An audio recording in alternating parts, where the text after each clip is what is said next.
Alhamdulillah wa syukru ala ni'matillah wa ashhadu an la ilaha illallah wahdahu la syarikalah wa ashhadu anna Muhammadan abduhu wa rasuluh alladzi la nabiyya ba'dah amma ba'du. Hadirin ikhwatu iman, kaitan dengan pemulasaraan jenazah ini ada 3 peristiwa yang saya saksikan.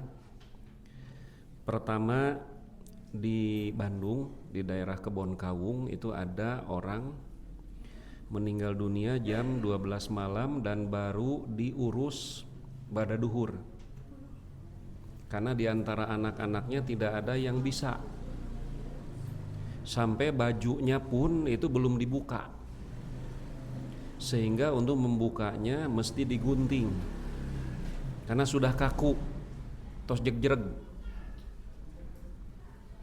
Nah, itu yang pertama gitu ya. Yang kedua, ini peristiwa ini terjadi di kampung saya di Menger. Kalau Ustaz Asep Menger Tengah, saya Menger Hilir. Jadi itu masih saudara.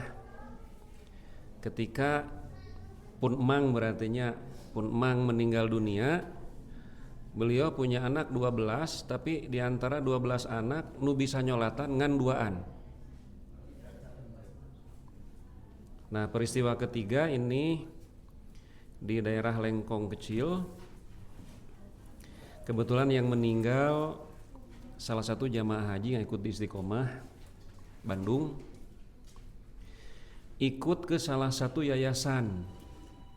Kan di Bandung banyak yayasan-yayasan yang melayani pemulasaran jenazah. Ada bunga kemboja, ada bunga kenanga gitu ya. Itu kan bayar, ada iuran. Saya mau ikut membantu waktu itu, akan tetapi walaupun orang dari yayasan tidak berbicara, tapi dari sorot matanya beda, tidak mau dibantu. Ada satu pemandangan yang hoyong nyarios abdi oge gitu harita teh. Jadi si jenazah itu perutnya diurut, Pak. Cek urang Sunda di werdonan gitu. Nah, kenapa diurut? Supaya nanti kotorannya keluar. Alasan mereka itu supaya ketika menghadap Allah itu benar-benar dalam keadaan bersih dari najis. Nah, sekarang pertanyaannya begini. Kalau kotoran manusia najis tidak? Kapan najisnya itu? Kalau sudah keluar. Kan simpel, orang namanya ngemutnya teh gitu. Jadi kotoran manusia itu najis. Sama seperti air kencing manusia itu najis. Kapan? Kalau sudah keluar. Kalau masih ada di dalam perut mah teu najis. Karena kalau masih ada di dalam perut lalu dihukumi najis, atuh urang sholatnya saumur-umur teu sah. Karena salah satu syarat sahnya sholat adalah mesti bersih dari najis. Makanya ketika memandikan yang perlu dibersihkan nu kaluar gitu. Nu aya di lebet mah teu kedah diurut. Cobiane mangga bapak-bapak ibu-ibu mun teu damang gitu dipencet diperejelkeun. Kumaha tah nyerina gitu ya. Nah, kemudian kalau zaman dulu yang mulai menalkinkan, memandikan, nguburkeun, dugi ka mimpin tahlilna diborong ku palebe. Zaman dulu mah jeung nu ngamandian teh kudu kolot we, ulah budak mah. Nah, saya di Maleer itu dulu ada Pasain ya, Bandar Kurupuk sami Pasain Bandar Kurupuk. Beliau yang suka memandikan itu. Nah, beliau itu ngahiap ke para pemuda, sok cenah ieu nu ngarora mun abah keur ngamandian teh sok ngilu magang gitu. Lantaran kan abah teh moal hirup saumur-umur. Kayak mun abah maot saha nu rek ngamandian. Dan ternyata belajar memulasara jenazah langsung praktek lebih mudah daripada teori. Langkung gampil teh. 3 kali saja ikut itu nanti bisa dilepas sendiri. Kawit naon sok cenah Banyuran itu kan teknis saja ya. Kapungkur mah nganggo teko. Maksana naon teko teh supados engke ngocorna cai henteu teu tarik gitu. Nganggo selang mangga, nganggo gayung mangga. Ngan ulah teh make paranti nyebrot motor gitu tah. Ya ulah eta mah ngarah bersih entong da peureus atuh urang kudu kitu mah. Nah, jadi bukan dalam artian menafikan orang-orang yang sudah tua, tapi perlu regenerasi. Seperti kurban di Bandung sudah mulai, karena di Jamiah Persatuan Islam sekarang sudah ada komunitas penyembelihan, itu namanya Bilah Persatuan Islam, Bina Sembelih Halal Persatuan Islam. Nah, kenapa sekediknya mengkol heula? Karena bab mencit gitu. Karena di kita itu kalau kita saksikan di RPH rumah potong hewan itu kadang-kadang sapi gugurubugan kene tos buntung huluna teh. Nah, maka ingin ada pembinaan supaya di jamiah kita pun tariasa merencit. Da sami kitu teh nu muncit teh kudu ku kolot we gitu. Nah, karena di Jati itu ada 2 orang sudah sepuh, sudah bisa sanggup menyembelih, pamuda can aya anu tiasa. Kan repot gitu. Nah, jadi tentu yang diamanatkan oleh Al Ustadz Jayanandang sebagai ketua Dewan Hizbah memang betul.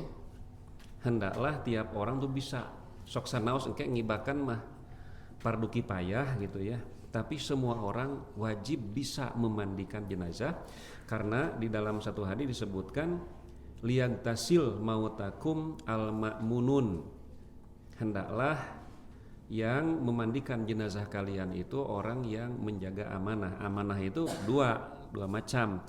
Pertama, mengetahui tentang bagaimana cara memandikan jenazah secara syar'i, dan yang kedua bisa menjaga keaiban. Karena tidak boleh begitu seseorang yang memandikan kemudian menyebarkan keaiban jenazah. Kan ke nuju diibakan makan segala katingali. Eta urang basa ngamandian si eta itu hapur saawak-awak. Naon perluna nerangkeun hapur gitu ya.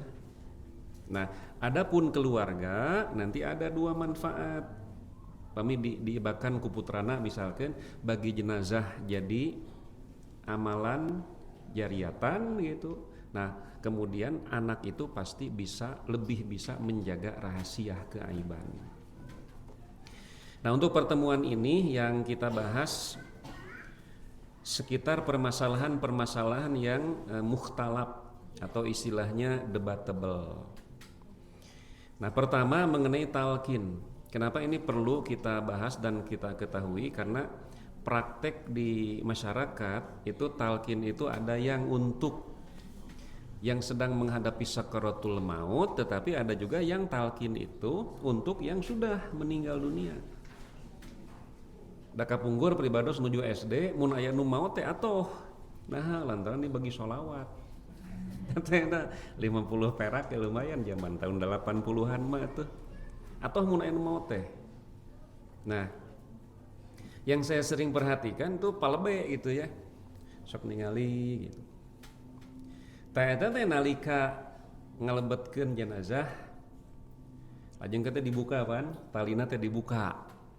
Tangke raraina kedah antel kana taneuh. Nah eta ge pan janten masalah oge. Aya teh dalilna kedah dibuka teh gitu. Sateras palebe teh kieu. Engke lamun malaikat datang. Terus nanya man rabbuka, jawab Allah. Lamun nanya man nabiyuka, jawab Muhammad. Tak itu nu disebut talqin teh. Nepi ka kumaha teh diapalkeun, pokona pertanyaan kahiji jawabanna Allah.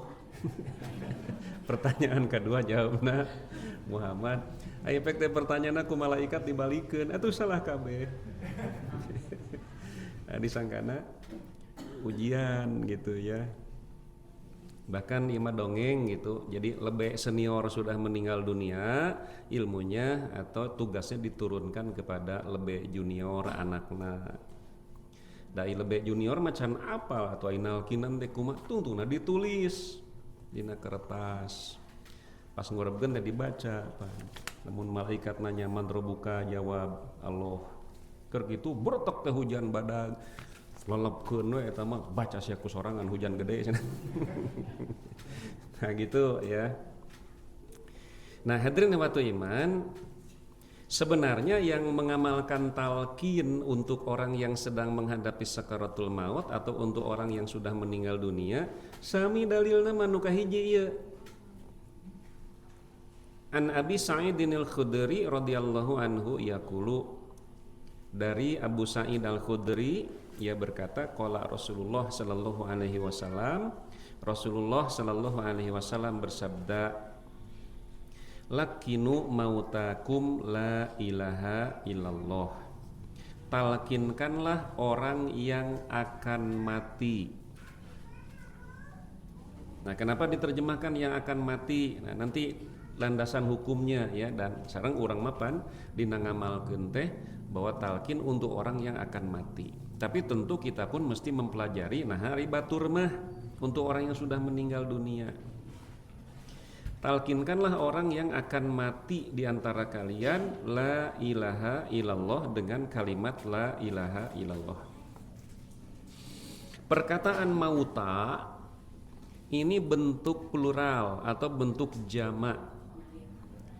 Kalimat tunggalnya, kalimat singlenya gitu ya, kalimat mufradna aya 2. Mauta teh ada mayyitun dan ada maitun. Jadi maitun jamaknya mauta, maitun jamaknya juga sama mauta. Kalau maitun yang akan mati, kalau maitun yang sudah mati. Tapi bentuk jamaknya sami mauta. Artinya secara harfiah bahwa mauta itu bisa diartikan yang sudah mati, bisa diartikan yang akan mati. Nah, jadi kalau hanya melihat dari sisi bahasa gitu ya, orang yang mengamalkan talqin itu untuk orang yang sudah meninggal dunia, benar. Karena mauta itu memang artinya 2, yang sudah dan yang akan mati. Nah, lalu kenapa kita memilih mauta di sini? Merupakan bentuk plural, bentuk jama dari kalimat singlenya maitun, yang akan mati. Nah, di sini ada beberapa qarinah, ada beberapa indikator. Pertama, makna talqin. Talqin itu artinya mengingatkan. Upami kapungkur gitunya setoran Quran gitu ya, hibdon istilahna teh. Pan ustad teh calik na kursi. Santri teh upami bari setor teh pan bari kieu pandangan teh. Ngadeg di dieu pandangan kieu. Lamun lepat cepret kunyere teh tara punung harita mah gitu. Mun punung ceurik teh kunaon sia maneh leweh ku guru dicepret ka dieu sia urang tamahan cek bapana teh kitu. Ayeuna mah pan kolotna ngamek gitu. Datang ke guru gitu. Cek guru teh atuh mah gawe cenah didiku nyalira. Nah, misalkan lam yakunil ladzina kafaru min ahlil kitabi ngahulang budak teh. Wal musyrikin cek guru teh. Wal musyrikin namung fakin ngahulang deui. Wartosan deui cek guru teh. Maneh mah kudu ditalkinan wae. Artinya ditalkin itu diingatkan. Jadi talqin itu artinya mengingatkan, mengajarkan. Nah, pertanyaan berikutnya, siapa yang masih menerima pengajaran dan peringatan? Tentu orang yang masih hidup, itu kan alasan orang eta. Nah, jadi anu wajib diajar mah pan nu hirup keneh. Tetapi nanti mereka yang mengamalkan talqin setelah meninggal dunia, mereka membantah alasan kita itu. Nah, diajar masena tos maot oge keukewe kedah diajar.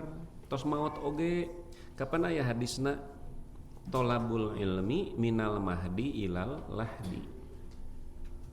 Mencari ilmu itu sejak dilahirkan sampai mati itu cenah geus maot oge. Anger we cenah wajib milari ilmu mah. Ya gitu alasanana teh. Nah tentu kan kita pun mesti bisa menjawab argumen itu. Kahiji eta hadisna dhaif gitu ya. Yang kedua nanti akan bermain dari sisi bahasa gramatika. Manawi pami Ustaz Asep aya i'rab aya nahwu shorof eta teh prayogi pisan. Nah, permasalahannya nanti ada kalimat ila. Bukan illa, upami illa kecuali, upami ila sampai. Tah, engke ila teh tiasa keadaan atau benda yang terletak setelah ila terbawa bisa juga tidak terbawa. Pami di urang mah kecap ila teh sok ditarjamah sampai atau sampai dengan. Apa bedanya sampai dengan sampai dengan? Kalau sampai tidak terbawa. Kalau sampai dengan terbawa. Upami urang itu neda sareng pindang lauk. Seep dugi ka hulu-huluna seep. Eta bahasana sampai atau sampai dengan? Sampai dengan. Sampai dengan mah terbawa. Tapi huluna mah henteu, da teuas rungseb. Nah eta mah sampai. Saya makan ikan sampai kepalanya, berarti huluna mah henteu. Saya makan ikan sampai dengan kepalanya, berarti ucing ngahuleng. Itu kabagian gitu. Nah, tapi dina bahasa Arab mah sampai atau sampai dengan hanya diungkap dengan satu kata, ila. Lalu bagaimana cara membedakan ila di dia mah sampai, ila di dia mah sampai dengan? Kalau benda yang terletak sebelum dan setelah ila itu sama, atau keadaan yang terletak sebelum dan sesudah ila itu sama, maka yang setelahnya terbawa. Kalau beda tidak terbawa. Pami wudu ya. Bapak Ibu pami wudu ngawasuh panangan. Sikuna diwasuh teu? Diwasuh. Cing, diwasuh teu? Nah, diwasuh.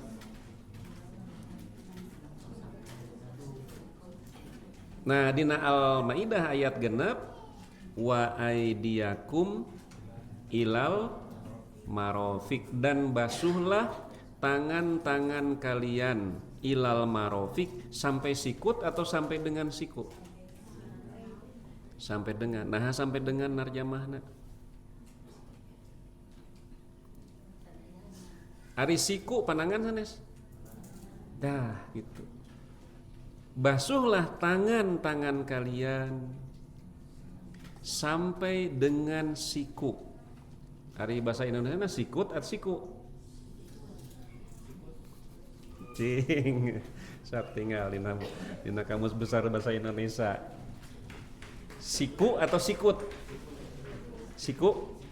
Sikut. Tinggalnya.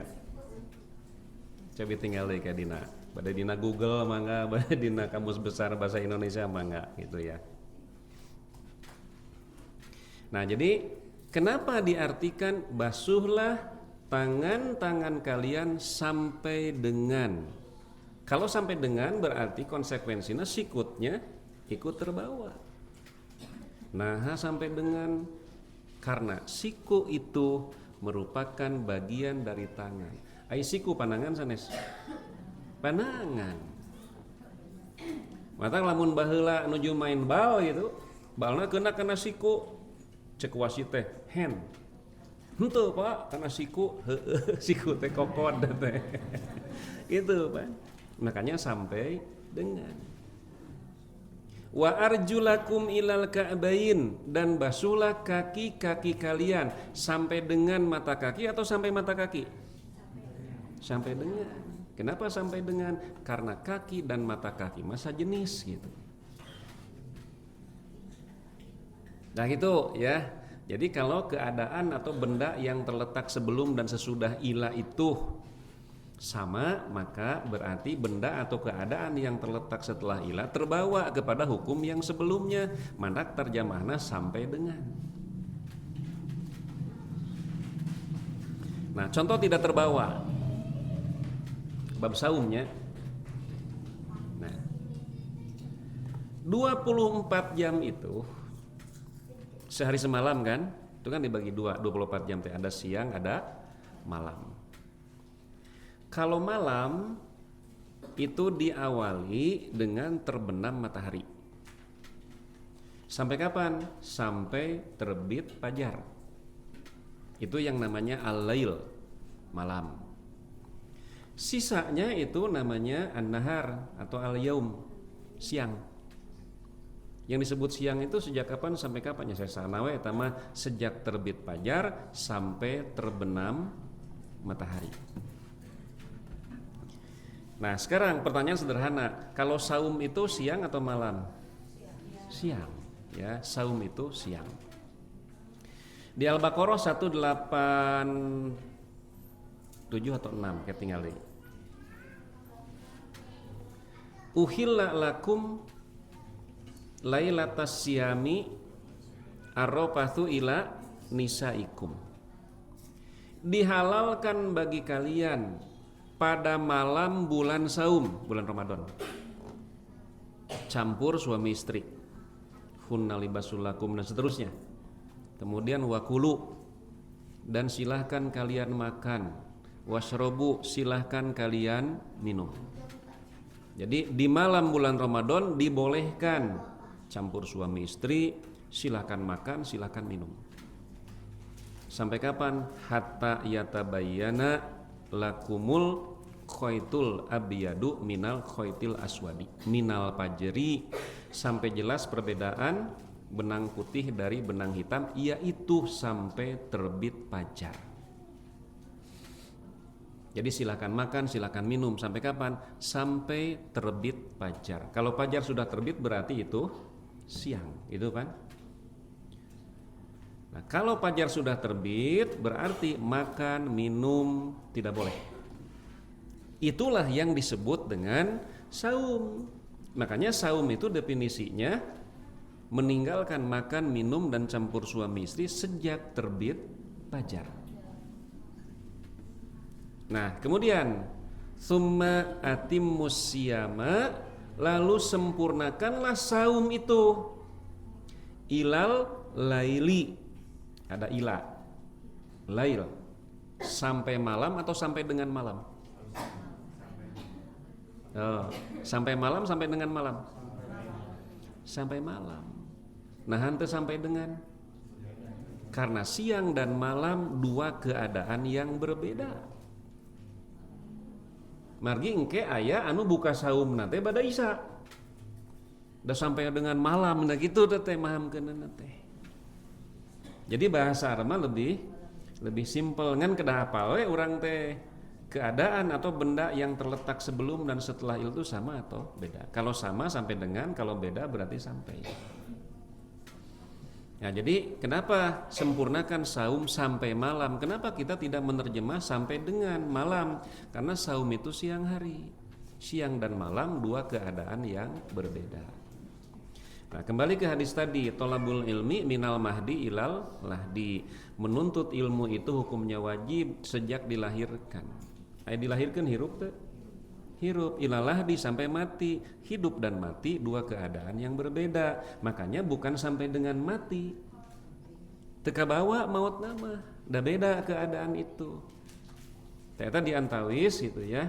Manfaatnya kita mempelajari grammar atau tata bahasa Arab. Nah diajar huahumahum, naon manfaatna. Tetep aya manfaatna. Gitu ya. Kadang-kadang umpama teu diajar tasrif mah aya nu heureuy teh lempeng we gitu. Urang Arab nyebunya, urang Arab mah ka istri teh anti. Beres teh? Beres. Mun ka pamagat anta. Nah, pan jadi nyambung nggak diajar sorok mah gitu.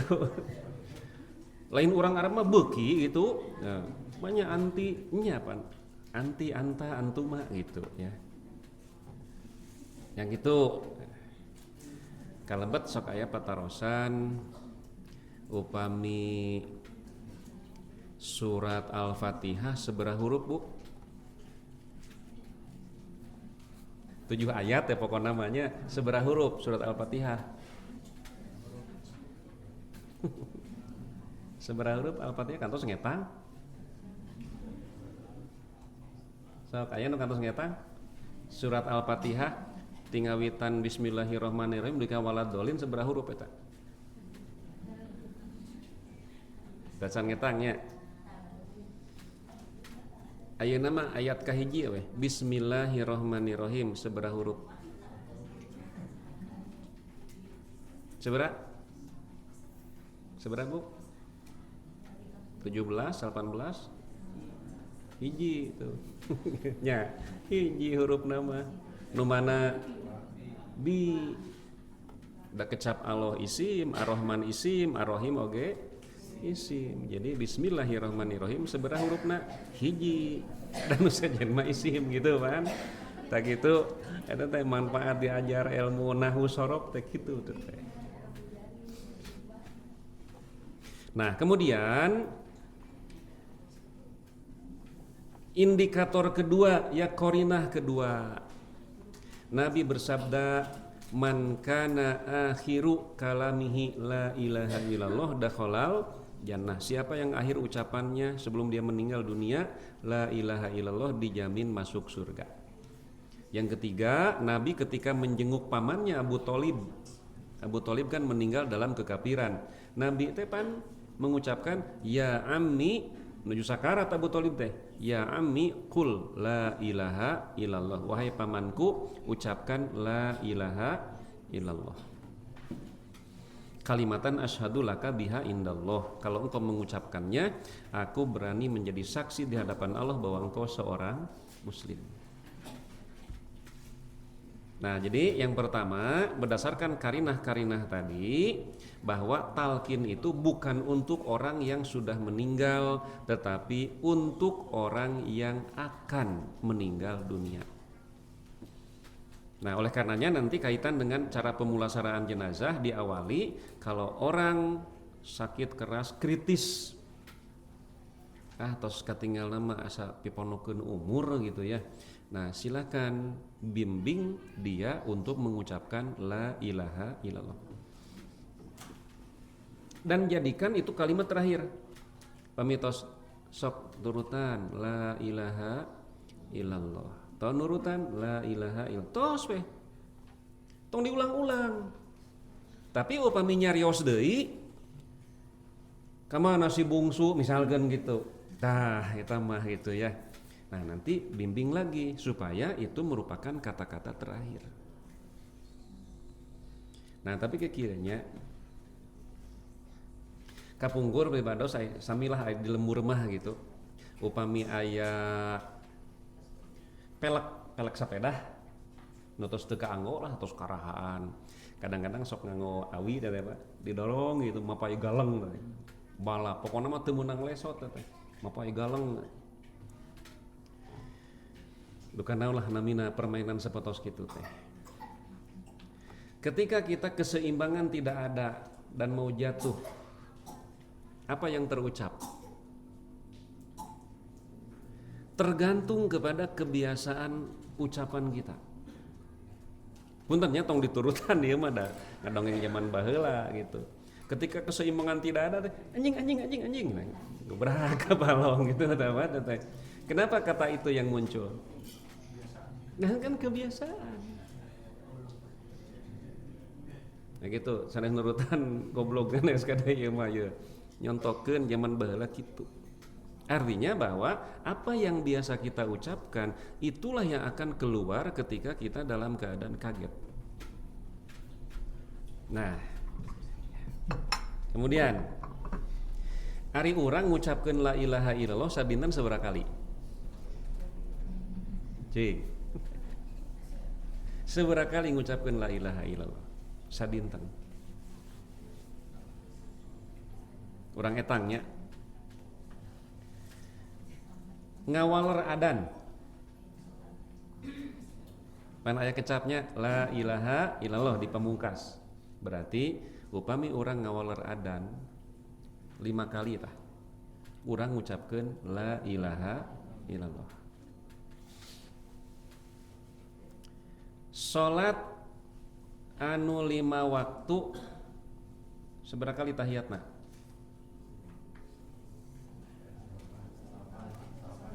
Lohor 2, asar 2, maghrib 2, isya 2, subuh 1, salapan. Ya. Salat salapan tambah 5 tah? 14. Salat rawatib qobla lohor 1, ba'da lohor, ba'da maghrib, ba'da isya, qobla subuh 5. Terus seberapa? 18. Tahajud. Ya, tahajud. Wudu, beres wudu naon duana? Ya, syahadat kan? Berarti seberapa kali tah? 5 kali. Terus seberapa tah? 24. Ya. Terus naon deui?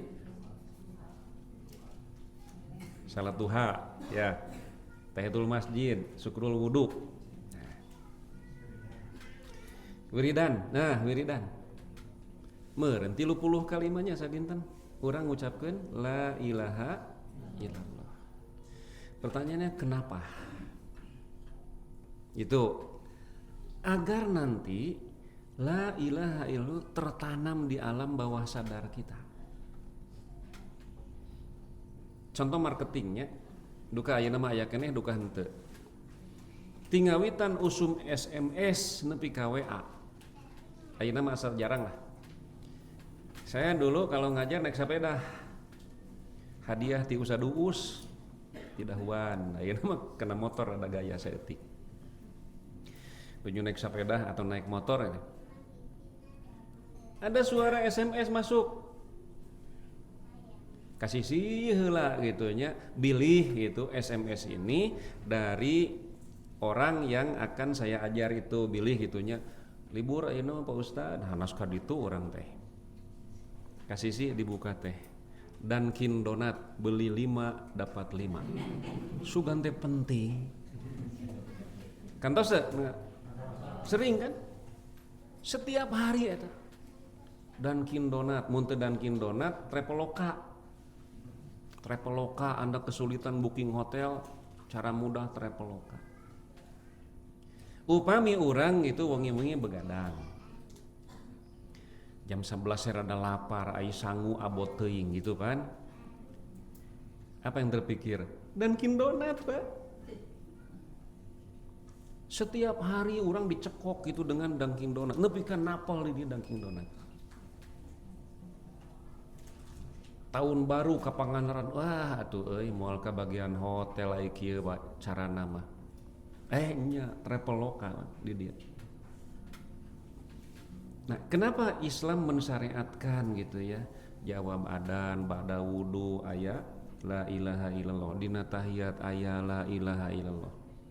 Agar kalimat la ilaha illallah itu tertanam di alam bawah sadar kita. Pan urang mah gampil ngucapkeun Allah subhanahu wa ta'ala. Pan Megawati mah heseun Allah suat naon suat. So, ada videonya Bu itu. Sampai ada ketua partai hese nyebut amar ma'ruf nahi munkar. Kita itu wajib amar ma'ruf nahi mankur. Nahi mankur. Namun hese berarti teu biasa ngucapkeun eta. Nah, Allah yarham al-Ustad Ikin Sodikin ya. Beliau cerita serius. Anak pernah ditelepon ku salah sawios jamaah. Karena ternyata saudaranya itu dirawat di rumah sakit sudah kritis, Ustad punten we. disuhunkeun ka rumah sakit kanggo ngabingbing talkin.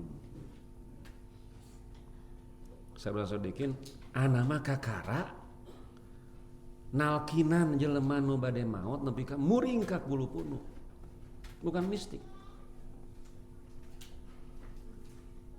Jadi ketika dibimbing sok ucapkeun la ilaha illallah. Puntennya. Naon si anjing? Gitu, Pak. Sampai begitu. Mata usah sodikin mah ana mah kakara cenah. Nalkinan jelema nepi ka muring ka 10 punuk. Ieu kumaha nasib di akhiratna. Sampai usah sodikin mah bilang ari ibuna masih aya keneh teu? Masih cenah. Sok ibuna piwarang ka dieu.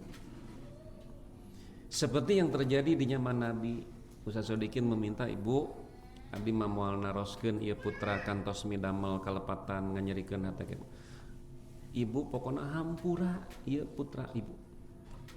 Ustaz Sodikin pulang itu jam 3 subuh ada batasan terus ngantunkeun cenah.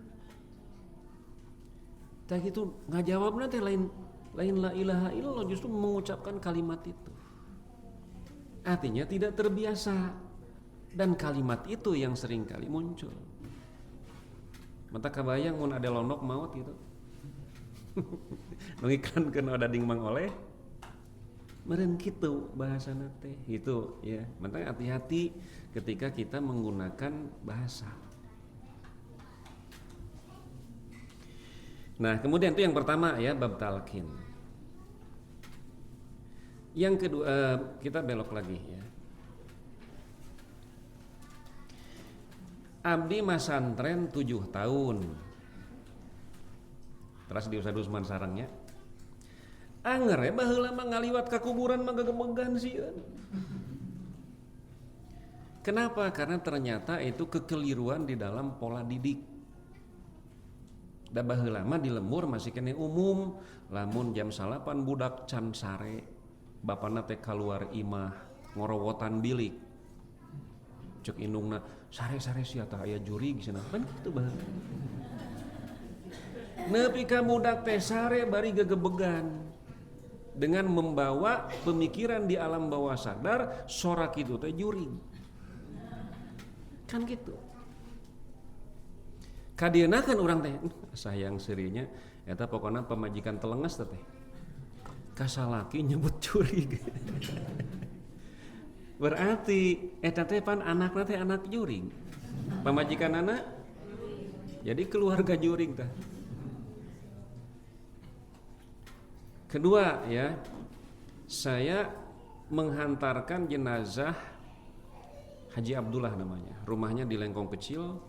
Beliau tempat tinggal asalnya Majalaya, punya pabrik besar, Pak. Ikut ke Majalaya.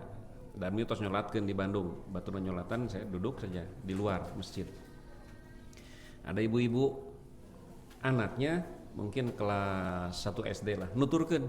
Cek indung nanya, "Kan itu sia sieun, balik sieun."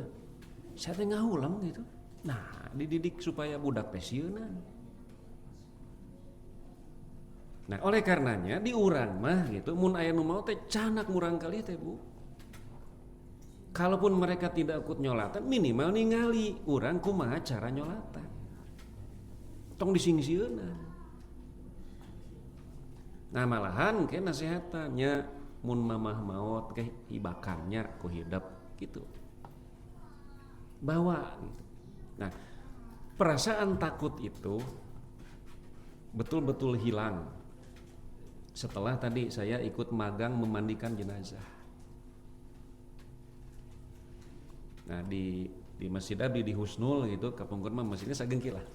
Bumi gitu teu aya bentuk masjid. Matak nu ngamen teh moal dinten genjreng we gitu.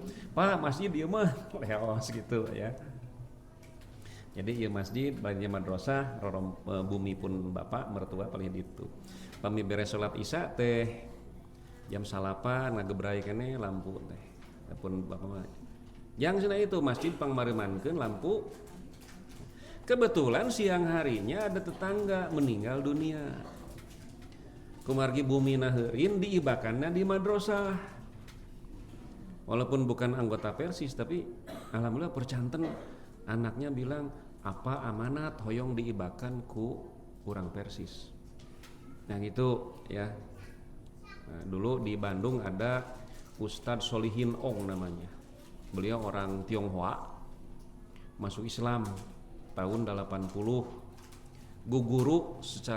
Guru pikihna ka Al Ustadz Nasrullah, walaupun secara keorganisasian beliau ikut di Muhammadiyah. Kasar mah orangnya, da Cina mah kitu, lamun nyarita Sundana diajar lemes langkung ti urang, mun kasar gitu ya. Saya pertama kali berjumpa dengan beliau itu tahun 95. DKM-nya bilang, "Pak Ustadz, kade di dieu mah aya Ustadz Solihin Ong nya." Nu mana Solihin Ong teh? Waktu itu saya membahas bab arisan. Eta mojol can tamat, Pak. Kela euy. Jol, oh iya Solihin Ong teh. Diskusi jeung dewek. Gitu bab arisan cenah. Ngaliwat jeung dewek mah hayu. Pak nguping ngaliwat mah rada regreg begitu. Berarti ieu mah kasar tapi teu sareng hate gitu ya. Nah, beliau bilang begini, lamun hirup hayang maju dina usaha sok asup Muhammadiyah gitu. Tapi lamun pae hayang irit asup Persis gitu kan. Irit di Persis mah tara tahlilan man. Ya bener oge jeung Solihin Ong tah gitu ya. Nah, jadi dimandikan di madrasah, di kapanan, di sholatan ngejelepeng teh apal da beuki siang mah nyolatan.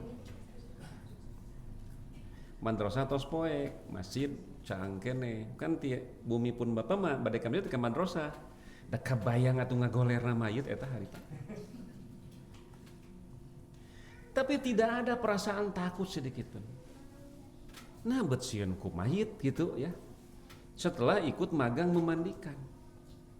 Cenah baheula mah mun hayang tarasieunan kudu loba ngadahar tarasi. Ngarah tarasieunan teu gitu. Ikut saja memandikan jenazah.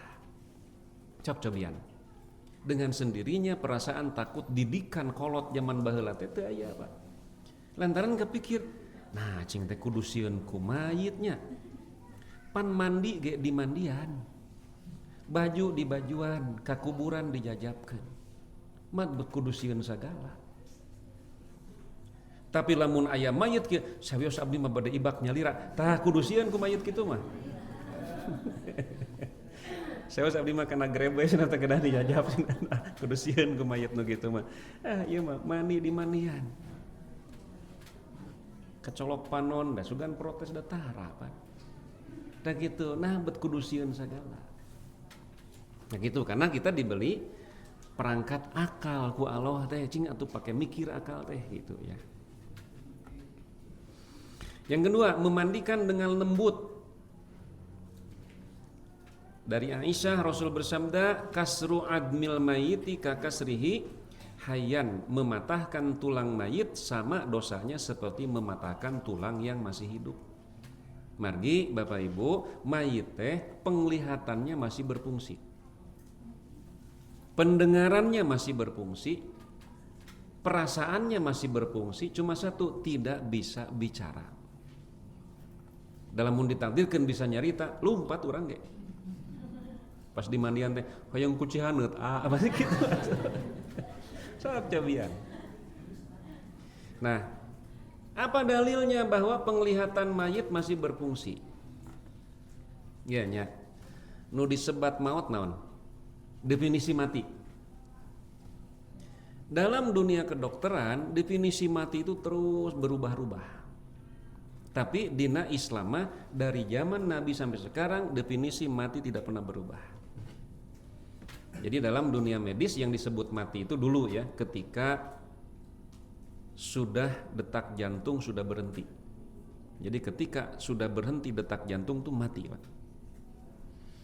Tapi ada kasus di Inggris, ada pemain sepak bola namanya Patrick Muamba namanya. Itu dia jatuh di lapangan dan diperiksa detak jantungnya sudah tidak ada. Pan ambulan pan siapnya segera dibawa ke rumah sakit, hirup Pak, cara hirup deui. Hirup keneh. Sampai nanti definisi yang disebut mati itu ketika detak jantung sudah berhenti direvisi. salah gening definisi eta teh, karena ada dalam peristiwa detak jantung sudah berhenti tapi belum mati. Makanya Patrick Muamba itu dilarang oleh dokter main sepak bola. Sekarang beliau alih profesi menjadi penari salsa. Langgung capek nari mah. Mengbal mah tiasa liren heula nya minimal api-api menerkeun tali sapatu kan gitu mengbal urang mah. Loba kene cingogo di mana lompat. Ai tari mah hayo we gitu. Nah, sampai nanti dalam dunia medis definisi mati terakhir itu adalah disebutnya MBO, mati batang otak. Jadi lamun dina otak tos teu aya sinyal listrikan eta maot teh. Tadina Islam nu disebut maut teh ketika ruh sudah terpisah dari jasad. Itu disebut mati. Upami dina kitab Mu'jam Mufradat li Al-Fadil Quran karya Imam Al-Asfahani disebutkan al-mautu nu disebut maut teh an-naumu tsaqilah, tidur yang berat.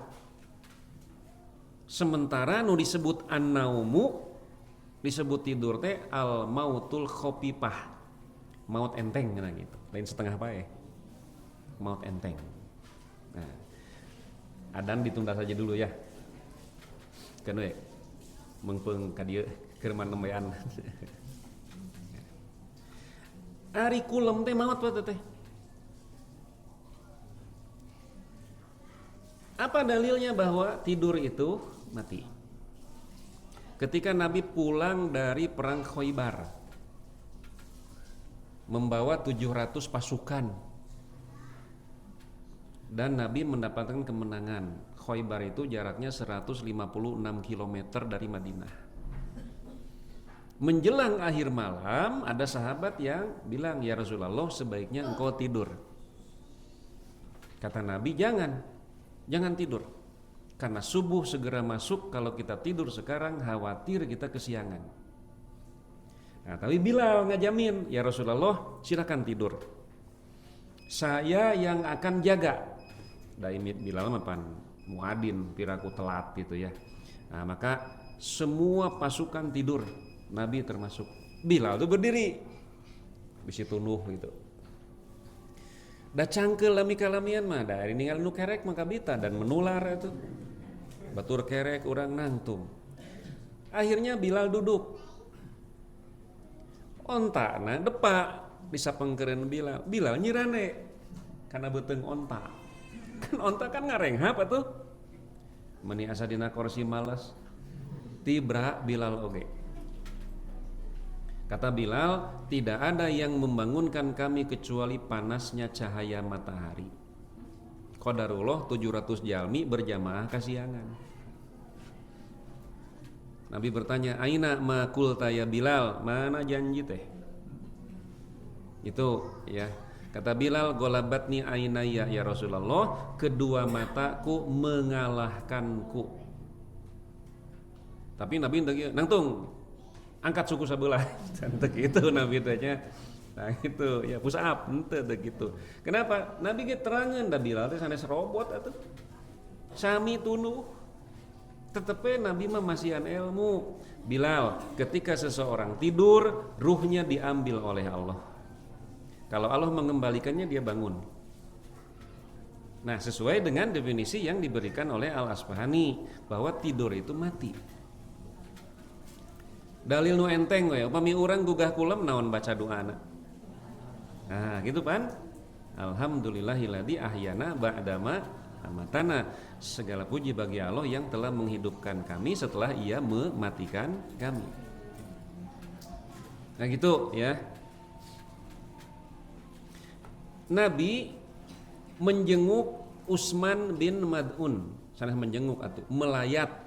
Kadenya dina bahasa Sunda dan bahasa Jawa beda. Dina bahasa Sunda mah ngalayat teh kanggo nu teu damang. Dina bahasa Jawa mah melayat itu untuk orang yang meninggal dunia. Karena dulu di Gumuruh aya orang Jawa.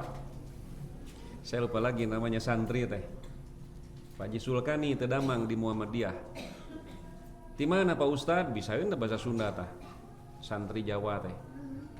Eta wangsul ngalayat, eta diumumkeun atuh Pak Haji Sulkani maot cenah. Tak gitu. Beda bahasa Sunda dan bahasa Jawa. Di urang mah hari di urang jangan naon? Ulah. Di Jawa mah jangan teh angeun sayur. Urang mah hese di Jawa mah dahar teh ieu jangan tuh urang kudu dahar jeung naon. Gitu kan? Ya gitu. Ada keunikan bahasa Jawa. Sayur jadi jangan. Pisang jadi gedang tuh apa orang Jawa. Pisang jadi gedang. Upami mobil janten motor. Oh Jawa mah gitu. Keunikan teh. Tapi palebah hutang sok jadi lali. Ya, keunikan bahasa Jawa. Itu ya. Aya Jawa. Aya. Tapi aya orang Jawa ngambek goblok digitukeun teh. Tapi kalau keunikan Sunda mah D hilang, Pak. Pengucapan D itu hilang. Setidaknya jadi samar. Badeka mana? Badeka Bandung, Jawa. Pengucapan D-nya tebal kalau Jawa. Mun urang Sunda mah samar bahkan hilang. Ka mana? Ka Bandung. Leungit. Ya, Bandung jadi Bandung. Endang jadi enang. Sendal pindang nyandung. Dan gitu ngan palebah hutang sok jadi pohon. Sami Sunda sareng Jawa ya gitu. Si enang ka Bandung dagang pindang make sendal terus nyandung tuh. Leungit teh teh. Leungit teh teh. Nah, jadi Nabi melayat Utsman bin Mad'un, sahabat Nabi soleh, Pak. Beliaulah sahabat Nabi yang pertama kali meninggal di Madinah dan dimakamkan di Baqi. Socana teh punten molotot.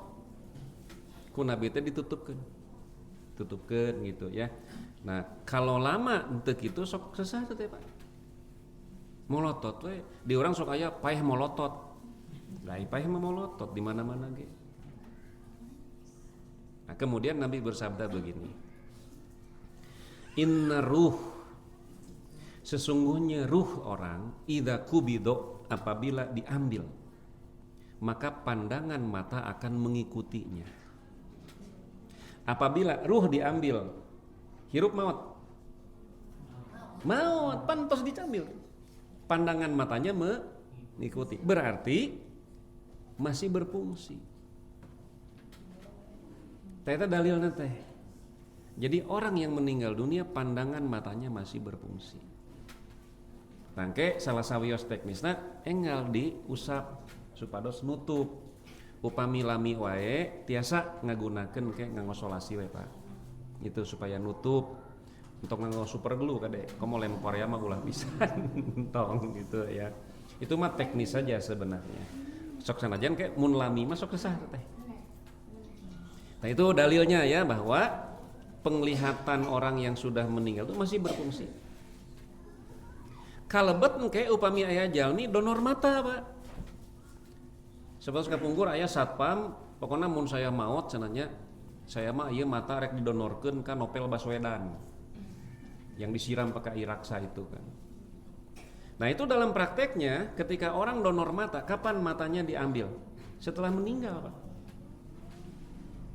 Nah, itu artinya bahwa orang yang sudah meninggal penglihatannya masih berfungsi. Pendengarannya masih berfungsi, masih. Ketika terjadi perang Badar, 70 kafir yang terbunuh kan, sampai dilemparkan di sebuah lembah. Kan Nabi mendatangi mereka. Hal wajadtum ma wa'ada rabbukum haqqo, kata Nabi. Cek urang mah karasa ayeuna mah. Apa engkau sudah mendapati bahwa yang dijanjikan Allah itu benar? Cek urang, mau bahasa urang mah gitu. Yakin ayeuna mah. Kata sahabat, ya Rasulullah, apa engkau mengajak berbicara orang yang sudah meninggal dunia? Kata Nabi, ma antum bi asma'a minhum. Kalian tidak lebih mendengar dari mereka. Dengan kata lain bahwa pendengaran orang yang sudah meninggal dunia lebih tajam. Rasanya masih ada. Maka Nabi muniakeun kasru admil mayiti kakasrihi hayyan, mematahkan tulang orang yang sudah meninggal sama dengan mematahkan tulang orang yang masih hidup. Kahiji dina bab dosana, kadua bab nyerina. Matak wangsul deui kanu tadi, lamun diwardonan eta diurut-urut kira-kira nyerieun teu? Nyerieun ngan teu tiasa nyarita. Nah makanya di jamiah kita perlu setidak-tidaknya gitu ya, di PC ada 2 tim, 1 perempuan 1 laki-laki. Ya dalam artinya tim laki-laki untuk memandikan laki-laki, tim perempuan untuk memandikan perempuan. Kumaha lamun anu maot teh setengah Hawa setengah Adam, nu disebut wadam gitu ya. Oh na wadam teh setengah Hawa setengah Adam, itu ai berang Adam, ai peuting Hawa. Nah, karena ada di daerah Jamaras itu Ustadz Asep Permana, karasan saklas sareng Ustadz Asep Sufyan Nurdin. Istrina Ambu Arum eta putra Ustadz Sarip Sukandi. Tatanggina teh aya banci maot. Puntennya pinareupna teh ageung da disuntik. Ai kahandapna mah jalu. Gitu. Deui ka kieu tatanggina teh Bu Arum punten we senanya disuhunkeun ngibakan sareng Ustadz Asep. Ustadz Asep cenah tina cangkeng kahandap, Bu Arum tina cangkeng kaluhur. Dekat kitu eta. Antos kan itu cenah di rumah sakit anu kitu patut mah nah gitu ya. Nya termasuk dorce kan. Ai dorce tapi qadarullah ya bebas dari polemik gitu. Dia sendiri ingin dimandikan secara perempuan, tapi dah dorce mah pameget. Itu ya. Karena pernah sareng abdi sareng ngabimbing di satu travel Jakarta. Nama travelnya Armindo Jaya Tour. Saya pernah membimbing di sana. Terus tengah bimbing nih ya seragam nama apal. Saya tanya, "Pak, dari Armindo?" "Iya." "Siapa yang bawa?" "Bunda," katanya. "Tah Bunda teh dorce." Upami Hari Mukti mah almarhum penak sareng dosa teh, "Halo Bang," abangnya nyebutna teh gitu. Seuri disebut abang teh ku Hari Mukti mah disebut ku urang mah ngepret gitu ya. Nah, oleh karenanya nanti kalau ada jenazah yang telat di pulasara acukna gitu. Janten kayak terus jelas maut engel dibuka. Tujuannya apa? Supaya masih leuleus gitu. Margi mau tos jeg-jeg sesah. Tangke nya muka acukna kawana sesah. Nah eta teknisnya berarti digunting, tapi hati-hati jangan sampai gunting kena ke badan. Ada teknis supaya tos jeg-jerak rada leuleus sakedik eta diusap nganggo cai haneut, Pak. Jadi si sendi-sendinya itu pakai air hangat, nah itu sangat mudah di dalam melenturkan. Entong duy kan derek entong. Itu teknis pemulasaran jenazah. Kalebet engke dina praktek ya sok aya kieu Pak. Ada mayit aya jalmi gitu pasang kateter ya. Itu kade cara muka nanti kedah manggil setidaknya orang puskesmas. Margi engke kateter teh puntennya kami ini lubang kencing lah gitu ya. Nanti dimasukkan selang. Tapi dia teh nganggo balon, Pak. Mun teu nganggo balon ke coplok. Jadi supaya nahan ke nganggo balon di dia. Mun ku urang didudut, duh eta balonna aya keneh. Nah, maka cara membuka teh kedah di kempesan heula istilahna teh. Nah, jadi itu ditakdirkeun ke aya anu kitu, silakan panggil orang puskesmas. Lantaran lamun didudut pirage ngadudut nu kitu atuh. Nah, pageuh Pak, da balonna pan aya nyangken ge teh. Kemudian suami memandikan istrinya gitu ya. Bolehkah suami memandikan istrinya? Boleh. Karena Nabi ketika di akhir hayatnya 12 hari beliau kan sakit 12 hari. Sebelum Nabi sakit, Nabi pulang dari memakamkan sahabatnya, masuk ke rumah Aisyah mengeluh sakit kepala. Kata Nabi, Aku pun sakit kepala Aisyah, tetapi sakit kepalamu tidak akan membahayakanmu. Kemudian Nabi bersabda, lau mutti qabli, kalau engkau meninggal sebelumku, kalau engkau meninggal mendahuluiku, mun anjeun maot ti heula gitu lah. Biasa we Nabi mah Aisyah teu Nabi mah tong saucap-ucapna atuh. Kan di urang masuk ayahnya paling tabu nyaritakeun bab maot teh. Besi apa maot, entong. Tah gitu, padahal ai maot mah teu tiasa dihoyong-hoyong, teu tiasa di alim-alim gitu ya. Aya oge nyebutkeun pokona maot mah entong nyontokeun ka urang, kudu ka batur. Aya nu kitu. Kalau engkau meninggal mendahuluiku, kata Nabi, pagossaltuki, maka aku akan memandikanmu, wakafantuki, dan aku akan mengapanimu, tsumma shallaitu alaiki, lalu aku akan menyalatkanmu, wadafantuki, dan aku akan menguburkanmu. Nah, dari hadis ini ada beberapa kesimpulan. Pertama, bahwa ritual yang kaitan dengan kematian hanya 4: memandikan, mengkapani, menyalatkan, menguburkan. Tos beres. Tena naon deui gitu. Yang kedua, memandikan, mengkapani, dan menyalatkan itu tartib. Tapi nanti untuk menyalatkan dan menguburkan itu mah tiasa engke nyolatan sabada dikuburkan. Tapi nibakan, ngapanan, nyolatan ini kada berurutan. Upami can diibakan, teu tiasa disolatkeun. Contohnya, jol teh ka rumah duka mun di urang mah, can diibakan. Nyakeun we lah saya mah nyolatan we heula da rusuh ya. Teu tiasa da can diibakan. Itu komo mun kieu mah kuburkeun we heula keun mandianana mah isuk. Ah eta mah ulah pisan komo gitu ya. Nah, makanya kenapa Nabi menyatakan kalau orang sudah meninggal dunia segera dipulasara supaya orang datang bisa langsung menyolatkan, dan rezeki nu maot mah eta. Yang kedua, ini tergolong disebutnya sunnah hamiyah. Nabi bercita-cita tapi tidak terlaksana karena Nabi keburu wafat. 15 hari setelah Nabi bersabda seperti itu, beliau wafat tahun 11 Hijriah.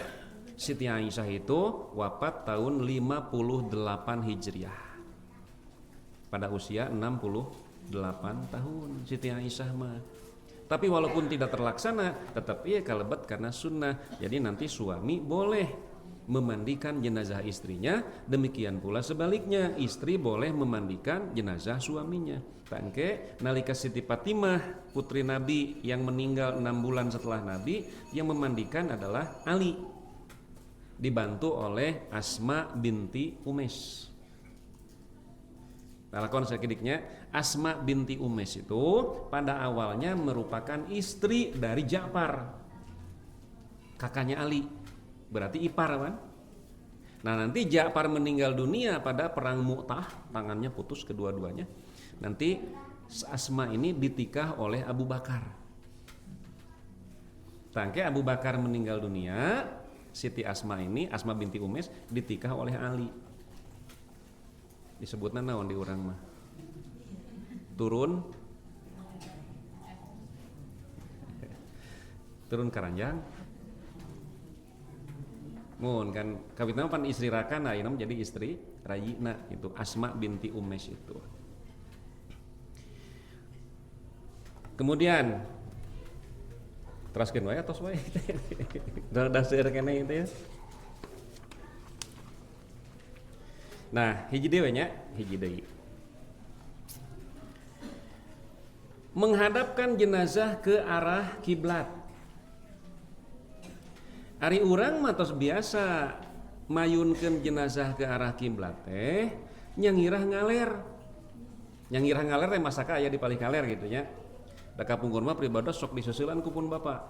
Pami ngedeng nyang kere gitu, bobo nyangirah ngaler, montong nyangirah ngaler sia siga mayit gitu.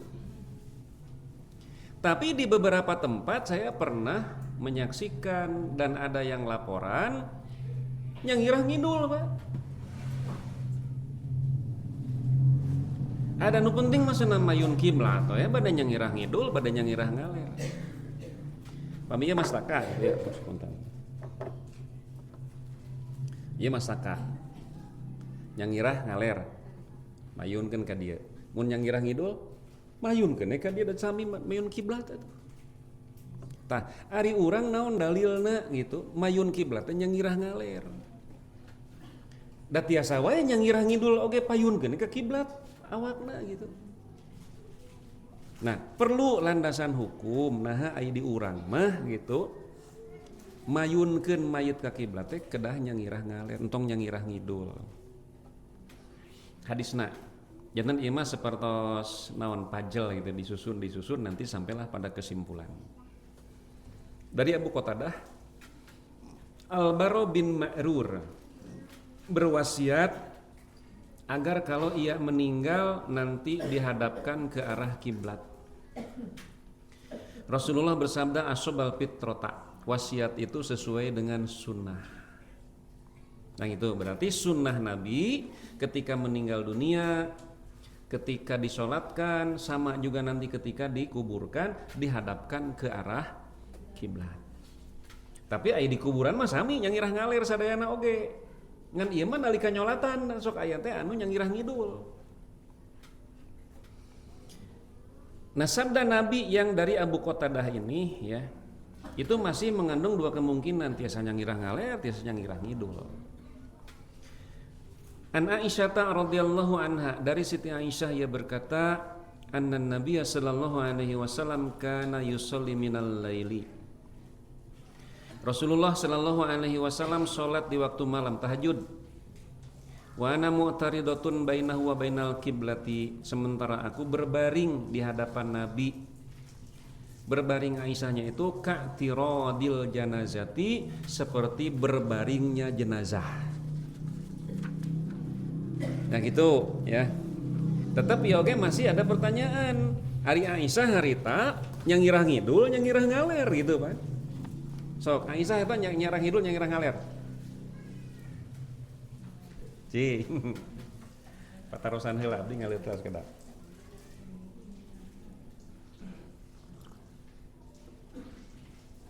Siti Aisyah nalika Nabi tahajud nyang kere payuneun Nabi nyang ngirah ngidul nyang ngirah ngaler.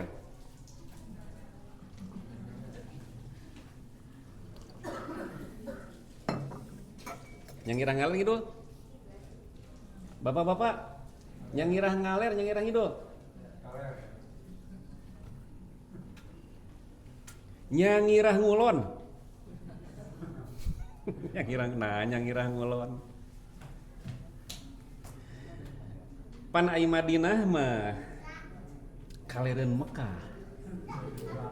Aya urang mah mayun ka kiblat teh ka kulon ban. Aya urang Madinah ka mana mayun kiblat? Ka kidul. Gitu nya. Urang Madinah mah ka kidul. Mun ieu Mekah gitu nya, Indonesia belah ditu. Ya, kulon teh mana? Tuh. Ieu Mekah ye, Indonesia urang ditu, Indonesia belah ditu. Mun ieu Mekah Madinah belah ditu. Mata kaya hadis kieu. Lamun anjeun kahampangan atanapi kaabotan omat ulah nyang hareup atanapi nongongan kiblat. Ka ditu tuh nyang hareupna ka kulon atawa kawetan gitu kan saur Nabi teh. Dibaca ku urang Cicalengka. Pan atuh ka kulon mah nyang hareup kiblat. Kawetan atau nongongan. Nah, mesti diingat Nabi bersabda seperti itu kan di Madinah. Ai Madinah mah kalereun Mekah. Urang Madinah upami ka kidul berarti mayun ka kiblat, upami ka kaler berarti nongongan. Kumaha urang Madinah supados henteu nongongan teu mayun, ka ditu ka kulon datang napi ka wetan.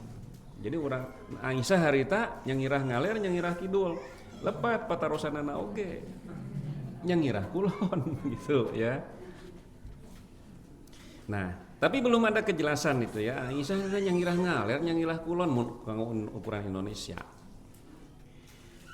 Halaman 2 nu pangluhurna. Anil Bara ibni Azib radhiyallahu anhu qala Nabi sallallahu alaihi wasallam, dari Al-Bara bin Azib ia berkata Nabi bersabda, idza ataita madja'aka, apabila kalian mau tidur, patawaddo wudu akalis sholati, maka berwudulah. Ai urang mah kolot ka budak teh pipis heula. Ya, pipis heula bade bobo teh bisi ngompol. Nabi mah bukan menyuruh kencing dulu tapi wudu heula. Lantaran upami bade kulam wudu heula pasti buang air kecil, Pak. Tapi kalau mau tidur buang air kecil dulu belum tentu wudu. Jadi Islam itu menyuruh yang primer, nanti yang sekunder mah nurutan, nuturkeun. Mata kieu di Quran, sing saha anu ngudag dunya maneh bakal menang dunya. Sing saha anu ngudag-ngudag akhirat engke maneh bakal menang dunya jeung akhirat. Itu ya. Aya jalmi seueur artos tapi tara umroh mah acan. Tapi aya jalmi umrohna unggal bulan berarti seueur artos. Minimal di ongkosan batur. Mata entong nyuhunkeun beunghar. Hoyong umroh tiap bulan gitu we. Ngadua mah gitu ya. Idza ataita madja'aka apabila kalian mau tidur patawaddu wudu'aka lis sholati, berwudulah seperti ketika engkau akan sholat. Summan toji ala syikikal aimani, kemudian berbaringlah dengan memposisikan samping kanan badan ada di bawah. Summakul, lalu baca doa, Allahumma aslamtu wajhi ilaika wa fawwadtu amri ilaika wa alja'tu dhuhri ilaika, dan seterusnya. Jadi sunnah Nabi ketika kita mau tidur hendaklah memposisikan samping kanan badan ada di bawah. Kenapa? Secara anatomis kan jantung di kiri, Pak. Jantung di kiri. Pembuluh darah besar di punggung. Ketika kita sebelum tidur ya, ketika akan tidur memposisikan samping kanan badan ada di bawah, maka kita memberi keleluasaan kepada jantung untuk memompa darah. Cobian we upami Bapak Ibu kulem gitu nya. Nah, pas badai kulem teh posisi badan sebelah kiri di bawah. Karaos detak jantung teh berat. Duk nanti kadangu gitu ya. Nah jadi itu yang pertama, bahwa secara sunnah ketika kita mau tidur ada diperintah walaupun bukan satu kewajiban agar memposisikan samping kanan badan ada di bawah. Kapan mau tidur ai geus tibrama rek nongeng rek nangku banget bebas da teu sadar urang naoge. Nah artinya bahwa ketika Nabi sedang salat tahajud itu Siti Aisyah berbaring, kemungkinan yang paling mendekati Aisyah sedang mengamalkan hadis ini. Aku berbaring di hadapan Nabi seperti berbaringnya jenazah. Nyangirah kidul, nyangirah ngaler mun ukur Indonesia. Upami nyangirah kidul kemudian dihadapkan ke arah kiblat, berarti samping kiri yang ada di bawah. Sementara secara sunnah Nabi ketika akan tidur itu hendaklah memposisikan samping kanan ada di bawah. Dan Aisyah pada hadis yang sebelumnya menyebutkan saya berbaring seperti berbaringnya jenazah. Nah ini menjadi indikator bahwa membaringkan jenazah dengan dihadapkan ke arah kiblatnya samping kanan ada di bawah, tentu resikonya kedah nyangirah ngaler bukan nyangirah kidul. Nah kemudian hadis yang kedua dari halaman 2, Nabi bersabda, wastihlalul baitil haram kiblatakum ahya'an wa amwata. Di antara dosa besar itu menghalalkan Masjidil Haram yang merupakan kiblat kalian ketika kalian masih hidup dan setelah kalian meninggal dunia. Mata nalika ngantunkeun oge di kuburan teh dipayunkeun ke arah kiblat. Nah, ada yang menghalalkan Baitul Haram gitu ya. Ayeuna teh tos kitu. Kenapa disebut tanah haram dan kenapa masjid di sana disebut Masjidil Haram? Yang disebut tanah haram tuh orang kafir tidak boleh masuk. Tak aya nama tos wisata. Siga Masjid Al Jabar. Lain rek salat kadinya rek ngadon arulin. Ya, seperti di Turki. Ada Masjid Biru. Ada juga yang dulunya gereja dirubah jadi masjid, oleh Kemal Ataturk dirubah jadi museum, oleh Erdogan kembali dirubah menjadi masjid. Itu asalnya gereja, Hagia Sophia namanya. Nah banyak gambar, nepi kayak malaikat Jibril didinya, gambarna. Itu dibuka untuk turis. Tapi ada aturan kedah di kurudung kadinya mah, dan itu disiapkan oleh DKM. Kurudungna ya tapi kurudung hungkul. Tapi masalah lancingan pondok rok pondok biasa we. Abdi ge hoyong video gitu nyonto tah. Inilah contoh atasan yang lupa bawahan teh kieu. Gitu, ngan sieun ngamak gitu nah gitu ya. Teteh lah panginten para wargi sadaya sementawis gitu ya, mudah-mudahan kapayun aya kesempatan urang lajengkeun, tapi dina intina setidak-tidaknya gitu, walaupun tidak setiap orang bisa, minimal gitu di PC aya 2 tim itu ya. Langkung seueur langkung saya sakitu rupina nu tiasa kapihatur, mudah-mudahan aya manfaat. Wassalamualaikum warahmatullahi wabarakatuh.